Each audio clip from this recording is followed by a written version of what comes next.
बेटी की विदाई।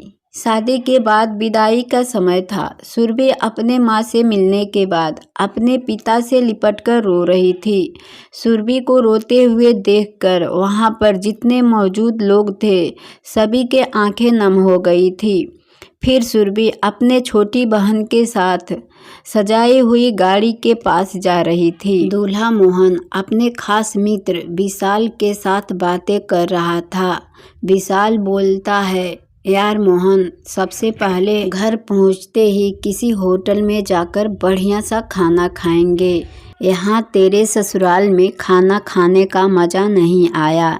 तभी पास में खड़ा मोहन का छोटा भाई आकाश बोला, हाँ यार, पनीर कुछ मीठा नहीं लगा और रसमलाई में भी रस नहीं था। ऐसे बोलते हुए वो ही करके जोर जोर से हंसने लगा। मोहन भी बोलने में पीछे नहीं रहा। वह बोला, अरे घर पहुंचने के बाद ही हम लोग होटल चलेंगे। जो खाने का मन है वो खा लेना।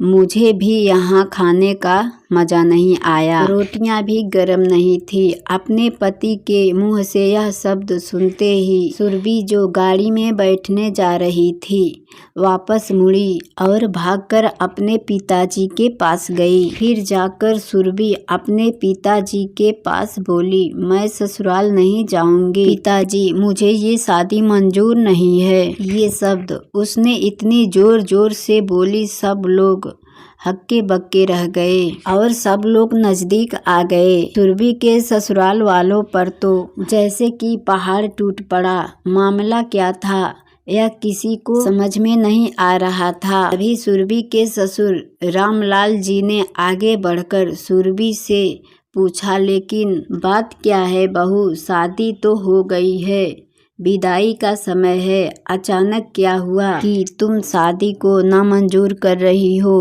मोहन का तो मानी दुनिया लूटने जा रहा था। वह भी सुरभि के पास आ गया और उसके दोस्त भी सब लोग जानना चाहते थे कि आखिर ऐन वक्त पर ऐसा क्या हुआ कि दुल्हन ससुराल जाने से मना कर रही है। सुरभि ने अपने ससुर जी से कहा, बाबूजी, मेरे माता पिता ने अपने सपनों को मारकर हम बहनों को पढ़ाया लिखाया व काबिल बनाया है। आप जानते हैं एक बाप के लिए बेटी क्या मायने रखती है। आप व आपका बेटा नहीं जान सकते क्योंकि आपके कोई बेटी नहीं है। सुरभि रोती हुई बोली जा रही थी, आप जानते हैं मेरी शादी में और बारातियों के स्वागत में कोई कमी न रह जाए, इसलिए मेरे पिताजी पिछले 4 महीने से रात को 1 से 2 बजे तक जागकर मेरी माँ के साथ योजना बनाते थे। खाने में क्या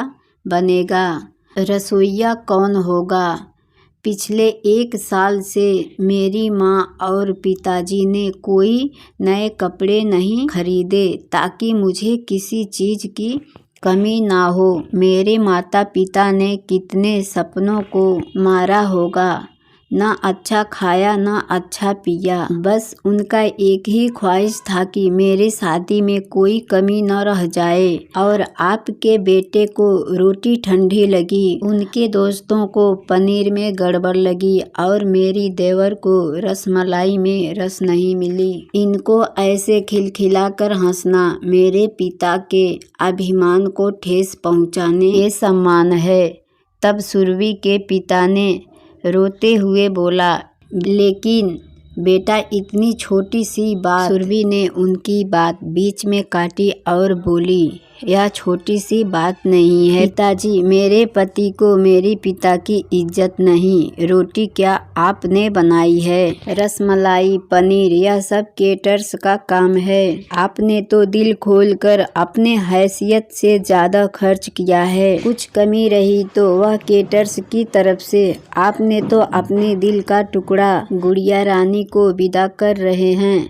मुझे विदा करने के बाद आप और माँ कितना रोएंगे क्या मुझे नहीं पता। जो लोग पत्नी या बहू लेने आए हैं वह खाने में कमियां निकाल रहे हैं। मुझ में कोई कमी आपने नहीं रखी। ये बात इनकी समझ में क्यों नहीं आई? सुरभि के पिता ने सुरभि के सर पे हाथ फिराए और बोले, अरे पगली, तू बात का बतंगड़ बना रही है। तुझे मेरा कसम, अब तू शांत हो जा।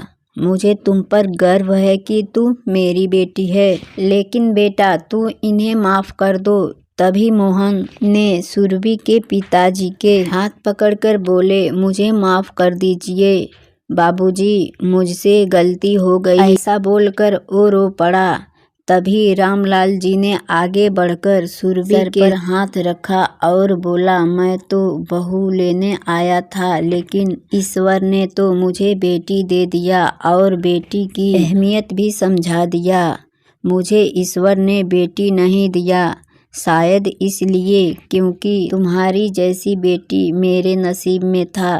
बेटा अब इन नालायकों को माफ कर दे, मैं तेरे सामने हाथ जोड़ता हूँ। ऐसे बोलकर रामलाल जी ने सचमुच हाथ जोड़ दिए और सुरभि के सामने अपना सर झुका दिए। सुरभि ने अपने ससुर की हाथ पकड़ ली और बोली, बाबूजी। तब रामलाल जी ने कहा, बाबूजी नहीं, पिताजी। सुरभि भावुक होकर अपने ससुर जी से लिपट गई।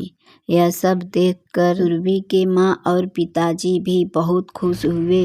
सुरभि अब राजी खुशी अपने ससुराल चली गई, पीछे छोड़ गई थी आंसुओं से भीगी अपने माँ और पिताजी के आंखें, अपने पिता का वह आंगन जिसमें वो कल तक चहकती थी। तो दोस्तों, कभी भी किसी शादी में जाए तो खाना चाहे कैसा भी बना हो, लेकिन उसमें कमियां मत निकालिएगा, क्योंकि उस खाने में एक पिता के कितनी मेहनत और अरमान छुपे रहते हैं। तो दोस्तों, हमारी कहानी से आपको क्या सीख मिलती है, हमें कमेंट में लिख के जरूर बताइएगा। वीडियो अच्छी लगे तो प्लीज वीडियो को लाइक और हमारे चैनल को सब्सक्राइब जरूर करिएगा। वीडियो देखने के लिए शुक्रिया, थैंक यू।